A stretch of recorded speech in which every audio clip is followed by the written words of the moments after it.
Highway पर गाड़ी चलाना किसे नहीं पसंद, लेकिन हाईवे से लगती उस छोटी सी सड़क की अपनी ही कुछ कहानियां हैं। कभी आपने ऐसे ही किसी सड़क पर गाड़ी चलाते हुए अपने रियर व्यू मिरर से गाड़ी की बैक सीट पर ध्यान दिया है? दिया कीजिए, कभी कभी वो दिख जाते हैं। मैं हूं अंकन बोस और आप सुन रहे हैं भय ओरिजिनल्स की नई पेशकश, हाईवे।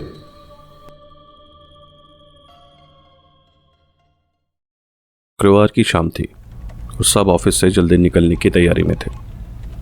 पूरे ऑफिस में सारे लोग अपने अपने वीकेंड प्लान्स डिस्कस कर रहे थे और कबीर अपने लैपटॉप पर फटाफट सारा काम ख़त्म करने में लगा हुआ था। पता नहीं उसके बॉस की क्या प्रॉब्लम थी उससे, हमेशा उसके पीछे पड़ा रहता था। आज भी उसने उसको इतना काम दे रखा था कि लगता था कि वो चाहता ही नहीं था कि कबीर को सांस लेने की भी फुर्सत मिले। और तो और अपना काम भी उस पर लाद देता था और जब क्रेडिट लेने की बारी आती तो बेशर्मों की तरह पूरे काम का पूरा क्रेडिट खुद ले जाता। और कबीर, अब बंद भी कर यार, चलना यहीं बैठकर दारू पीते, लेट्स एंजॉय ब्रो। उसके ऑफिस के दोस्त संजय ने उससे कहा, ये जान छोड़े तो ना, साला कोई प्लानिंग नहीं है, कुछ नहीं है, बस काम देता रहता है। पता नहीं इसको मैनेजर किसने बनाया। कबीर ने जवाब दिया, चुप कर, वो यहीं आ रहा है। संजय ने उसको कुछ बोलने से रोकते हुए कैबिन की तरफ इशारा किया और वहाँ से वापस अपनी सीट पर जाकर बैठ गया। कबीर ने देखा तो उसका मैनेजर उसी की तरफ बढ़ रहा था। ब्राउन शर्ट और ब्लैक पैंट पहने हुए छोटी कद काठी का आदमी था वो, तकरीबन 40 के आसपास का होगा। वो प्रेजेंटेशन रेडी हो गई? आज का एटीआई था ना? उसके मैनेजर ने मुंह मिचकाते हुए कहा, मानो जैसे वो बस इस इंतज़ार में था कि कबीर जवाब दे और उसको फिर से एक बार मौका मिले उसे नीचा दिखाने का। हाँ, मैं बस आपको मेल कर ही रहा था। कबीर ने जवाब दिया। मेक श्योर कोई गलती ना हो, वरना वीकेंड में काम करना पड़ेगा। उसका मैनेजर ऐसे बात कर रहा था जैसे वो तो यही चाहता था कि कबीर गलती करे और वो उसको वीकेंड पर भी काम पर लगवाए रखे। मैंने सारा चेक कर लिया, आप एक बार क्रॉस चेक करोगे? कबीर ने डेस्क पर रखे अपने लैपटॉप स्क्रीन को अपने मैनेजर की ओर घुमाते हुए पूछा।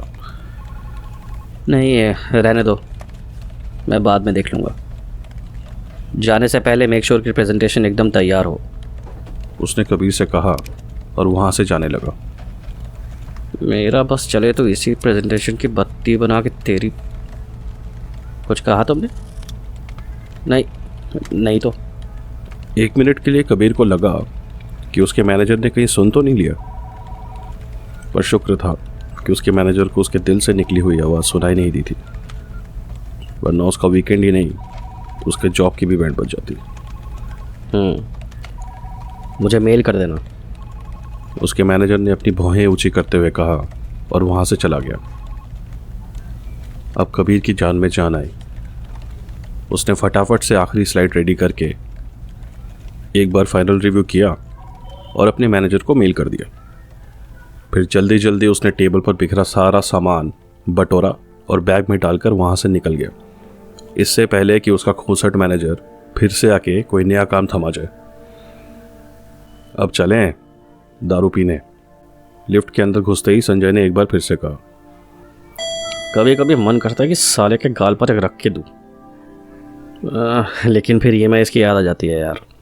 ये बोलकर उसने अपने दोस्त की ओर देखा और दोनों खूब हंसे इस बात पर। नीचे उतरकर दोनों ऑफिस के पास वाले एक पब में बैठे और कुछ ड्रिंक्स ऑर्डर करके अपने शुक्रवार का शाम बिताया। वहाँ उन्होंने 2 घंटे बैठने के बाद सोचा कि गाड़ी लेकर ड्राइव पर जाया जाए, हाईवे पर ताज़ी हवा खाने। वैसे तो दारू पीकर गाड़ी चलाना बेवकूफ़ी का काम है, पर उस दिन उन दोनों को होश ही कहाँ था सही गलत के बीच फ़र्क करने का। वो दोनों पब से बाहर निकले और पार्किंग से गाड़ी निकालकर हाईवे की तरफ जाने लगे। चल यार, मूर्थल चलते हैं, वहाँ जाके गर्मा गर्म पराठे खाएंगे, संजय ने अंगड़ाई लेते हुए कबीर से कहा। मूर्थल नेशनल हाईवे 1 पर दिल्ली से चंडीगढ़ जाने के रास्ते में पड़ता है और दिल्ली और आसपास के दूसरे शहरों में वहाँ के पराठे बहुत मशहूर हैं। कबीर ने भी सोचा कि प्लान अच्छा है, ड्राइव के साथ साथ थोड़ी पेट पूजा भी हो जाएगी। तकरीबन 2 घंटे की ड्राइव के बाद शहर के ट्रैफिक से निकलकर वो दोनों हाईवे पहुंचे। हाईवे पर भी वीकेंड की वजह से बहुत गाड़ियां थी, क्योंकि ऐसे में लोग 2 दिन की छुट्टियां मनाने निकल जाते हैं। वो रास्ता किधर जाता है? पहले तो कभी नहीं देखा ऐसे। थोड़ा आगे बाईं ओर पर एक छोटी सड़क को देखकर कबीर ने संजय से कहा, लगता है नई सड़क बनी है, क्या बोलता है, चलें? संजय ने उत्सुकता से कबीर की तरफ देखते हुए पूछा। कबीर ने धीरे धीरे अपनी गाड़ी सड़क के बाईं ओर ली और उस छोटी सड़क पर गाड़ी ले गया। सिंगल लेन की सड़क थी वो, दोनों ओर से बड़े बड़े पेड़ों से घिरी हुई। ऊपर से एक भी स्ट्रीट लाइट नहीं थी। अगर बदकिस्मती से किसी की गाड़ी की हेडलाइट्स खराब हो जाए तो फिर इस सड़क पर तो वो भगवान भरोसे ही रह जाएगा, क्योंकि दूर दूर तक न कोई इंसान नज़र आ रहा था, न इंसान की ज़ात। सिर्फ खूब अंधेरा और सन्नाटे को चीरती हुई गाड़ी के इंजन की आवाज़। भाई साहब, इस सड़क को देखकर तो लगता है यहाँ कोई नहीं आता, साला दूर दूर तक कुछ है ही नहीं, संजय ने कबीर से कहा। उनकी गाड़ी उस मैयत के पास से गुजरी तो कबीर ने एक हाथ से अपना माथा छूते हुए जाने वाले की आत्मा की शांति की कामना की। अबे अबे तूने देखा? संजय ने चौंकते हुए कबीर से कहा। हाँ, कोई मर गया है, उसे शमशान ले जा रहे हैं। कबीर ने ड्राइव करते हुए कहा। अबे तूने लोगों को नहीं देखा? भाई यहाँ से निकल, गाड़ी घुमा। संजय ने कबीर के कंधे पर हाथ रख कर कहा। पर हुआ क्या है? भाई तू गाड़ी वापस ले फटाफट। ठीक है यार, घुमाता हूँ। कबीर ने गाड़ी को हल्के से रोकते हुए घुमाया और वापस हाईवे की तरफ जाने लगा। अरे वो मैयत कहाँ गई? अभी तो यहीं से गुजर रही थी। कबीर ने हैरानी से कहा। भाई तू स्पीड बढ़ा, फटाफट निकल यहाँ से, संजय ने कबीर से कहा। ऐसा लग रहा था मानो किसी चीज़ को देखकर वो बहुत घबराया हुआ था। अबे तेरे को तो देखकर ऐसा लग रहा है जैसे तूने कोई भूत देख लिया है। कबीर ने मस्खरी करते हुए कहा। भाई तूने देखा नहीं, उन सबके पैर उल्टे थे, संजय घबराई हुई आवाज़ में बोला। कुछ भी। अबे तूने ज़्यादा पी लिया है, बस और कुछ नहीं है। अभी ढाबे पर जाके पराठे खा, दिमाग सही हो जाएगा। कबीर ने उसकी बात पर हंसते हुए कहा। अबे इतनी पीता क्यों है जब पछती नहीं है तुझे? 15 मिनट से आधा घंटा हुआ और फिर 1 घंटा बीत गया। बस सड़क थी कि ख़त्म होने का नाम ही नहीं ले रही थी। अभी तक तो हमें हाईवे पर होना चाहिए था। लगता है हम रास्ता भटक गए हैं। कबीर ने संजय की ओर देखते हुए कहा। हम ना कहीं मुड़े हैं और ना ही किसी और दिशा में गए हैं। इस सड़क पर हमने सिर्फ सीधा ड्राइव किया है, तो भटक कैसे सकते हैं यार?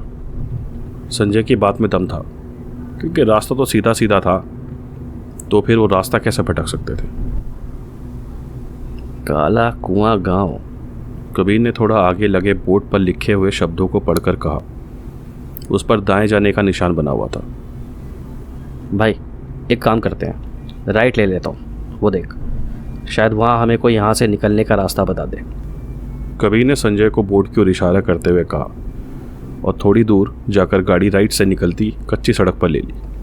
वो दोनों धीरे धीरे उस सड़क पर गाड़ी दौड़ाने लगे और तकरीबन 15 मिनट की ड्राइव के बाद उन्हें थोड़ी दूर टिमटिमाती हुई रोशनी नजर आने लगी। लगता है गांव आ गया, कबीर ने संजय को मुस्कुराते हुए कहा। अब यहाँ किसी से रास्ता पता करके निकल लेंगे। गांव पूरा सजा हुआ था। देखकर लगता था जैसे कोई त्योहार या फिर किसी की शादी हो रही हो। उन्होंने गाड़ी गांव में बने चौपाल के पास जाकर रोक दी और गाड़ी से बाहर निकलकर थोड़ा सा हाथ पैरों को फैलाया। वो देख, लगता है किसी की शादी हो रही है, वहाँ जाकर पूछते हैं, संजय कबीर से कहते हुए उस ओर बढ़ा। अरे भाई साहब, ज़रा सुनिए, संजय ने घर के बाहर खड़े एक आदमी से पूछा। हाँ जी। वो आदमी संजय के पास आकर बोला, हम रास्ता भटक गए हैं, अगर आप हमें हाईवे जाने का रास्ता बता दें तो बहुत मेहरबानी होगी। कबीर ने उस आदमी से कहा। वैसे तो हाईवे का रास्ता सीधा सीधा है, पर रात में लोग अक्सर भटक जाते हैं। चलिए अंदर आइए, घर में शादी है और आप दोनों हमारे गांव में आए हैं पहली बार, तो बिना सत्कार किए तो हम जाने नहीं देंगे। उस आदमी ने हाथ जोड़ते हुए कहा। कबीर और संजय ने इससे पहले कभी कोई गांव की शादी नहीं देखी थी।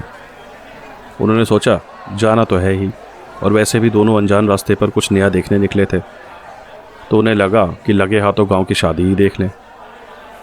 तो दोनों उत्सुकता के साथ उस आदमी के पीछे पीछे घर के अंदर चले गए और बाकी मेहमानों के साथ घर के अंदर लगी हुई कुर्सियों पर जाकर बैठ गए। थोड़ी देर बाद दुल्हन भी मंडप में आ गई, पर हैरानी की बात थी कि पंडित ने बिना दूल्हे के ही मंत्र पढ़ना चालू कर दिया। ऊपर से पंडित शादी के नहीं बल्कि अंतिम संस्कार के मंत्र पढ़ रहा था, और संगीत भी ऐसा जैसे वो किसी की शादी में नहीं बल्कि किसी की मैयत में आया हो। ऐसा माहौल देखकर कबीर और संजय दोनों चौंक गए। अभी वो कुछ देर वहाँ बैठे ही थे कि इसी बीच संजय को एक गंदी सी बदबू आने लगी, कुछ मर गया हो जैसे। वो कुर्सी से उठा और कबीर से बोला, तू बैठ, मैं आता हूँ। बदबू घर के पीछे से आ रही थी। वो चुपचाप बिना आवाज़ किए घर के अंदर दाखिल हुआ और पीछे के दरवाजे से बाहर निकल गया। वहाँ उसने देखा कि कुछ लोग खाना पका रहे थे, और बदबू इतनी तेज थी कि संजय का जी मिचलाने लगा। ऐसा लगा कि उल्टी हो जाएगी। उसने जेब से रुमाल निकाला और अपनी नाक पर रखते हुए वहाँ जाकर देखा तो बर्तनों के अंदर सड़ा गला मांस पक रहा था। उससे रहा नहीं गया और उसने वहीं उल्टी कर दी। पर इस सब के बावजूद खाना बनाने वालों को जैसे इससे कोई फ़र्क ही नहीं पड़ रहा था। वो चुपचाप खाना पकाते जा रहे थे, मानो उनको संजय के वहाँ होने का कोई एहसास ही ना हो। संजय ने उन सबको देखा तो उनके चेहरे सफ़ेद पड़े हुए थे, जैसे जीते जागते इंसान ना होकर कोई लाश हो। वो तुरंत वहाँ से दौड़ा और घर के अंदर से भागते हुए वापस मंडप तक पहुँचा। पर 2 पल में जैसे पूरा माहौल ही बदल गया था। एक कोने में कुछ बाराती हाथ में प्लेट लिए हैवानों की तरह वो मांस खा रहे थे, और दूसरी ओर कुर्सी पर बैठे लोग किसी रुदाली की तरह छाती पीट पीट कर रो रहे थे, जैसे कोई मर गया हो। पर कबीर, वो तो कहीं भी नजर नहीं आ रहा था। ये सब देखकर संजय काफ़ी डरा हुआ था, लेकिन अपने दोस्त को अकेला छोड़कर भागने वालों में से नहीं था वो। कबीर, कबीर, कहाँ है तू?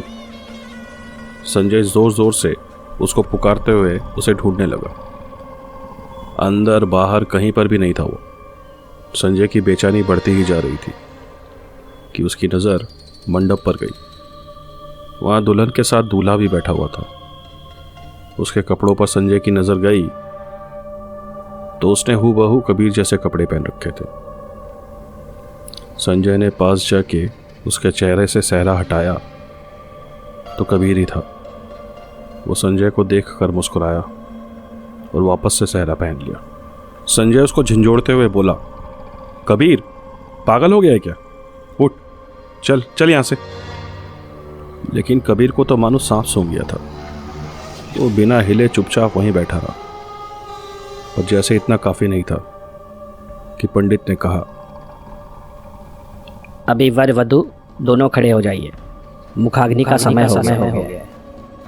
ये सुनकर संजय के तो जैसे होश ही उड़ गए। पल भर के लिए संजय के पैर डर से इतने कांप गए कि उसे लगा वो खड़ा ही नहीं रह पाएगा। उसने फटाफट से अपना फ़ोन निकाला और पुलिस का नंबर डायल करने की सोची, पर मोबाइल पर तो सिग्नल ही नहीं था। जब इंसान हद से ज़्यादा डरा हुआ हो तो 2 ही चीज़ें होती हैं, या तो उसका दिमाग बिल्कुल काम करना बंद कर देता है या फिर एकदम चौकस हो जाता है। संजय के साथ भी कुछ ऐसा ही हुआ और उसे बचपन में अपनी नानी की सुनाई एक कहानी याद आई। भूतों की भी शादियाँ होती हैं बेटे। जब कभी भी कोई शादी किसी हादसे की वजह से अधूरी रह जाती है तो ऐसे में वहाँ मौजूद सारे लोग एक समय चक्र में कैद होकर रह जाते हैं, जिनकी मुक्ति सिर्फ तभी संभव है जब उसी मुहूर्त में शादी पूरी हो। इसका मतलब यहाँ मौजूद सारे लोग मर चुके हैं। संजय घबराई आवाज में खुद से बोला। इस एहसास के होते ही उसने देखा तो अब घर एकदम किसी खंडर जैसा दिख रहा था।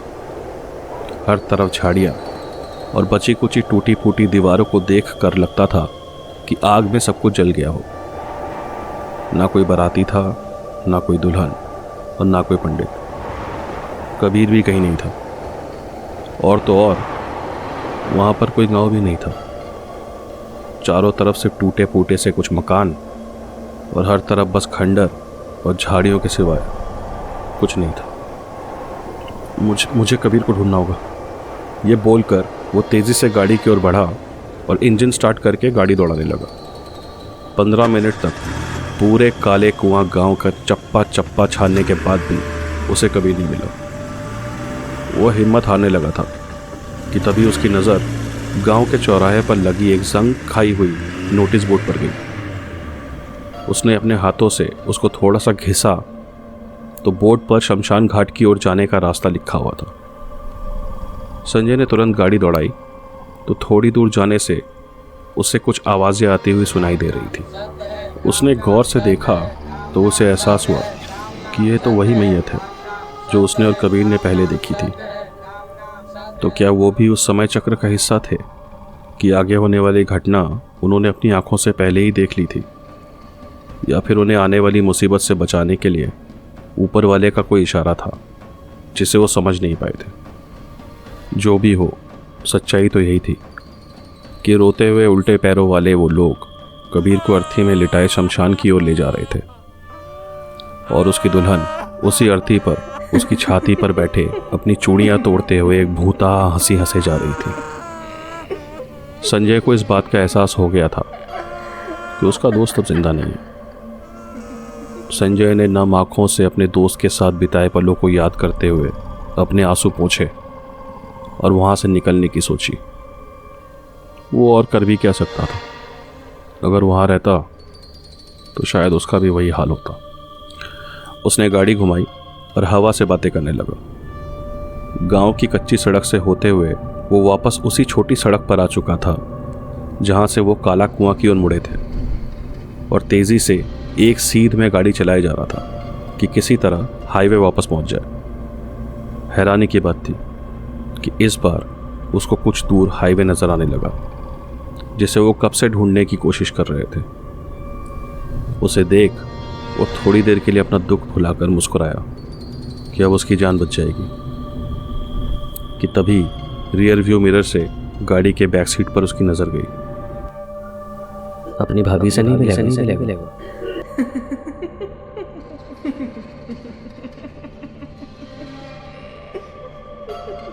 आप सुन रहे थे भय ओरिजिनल्स की ओरिजिनल हॉरर स्टोरी हाईवे।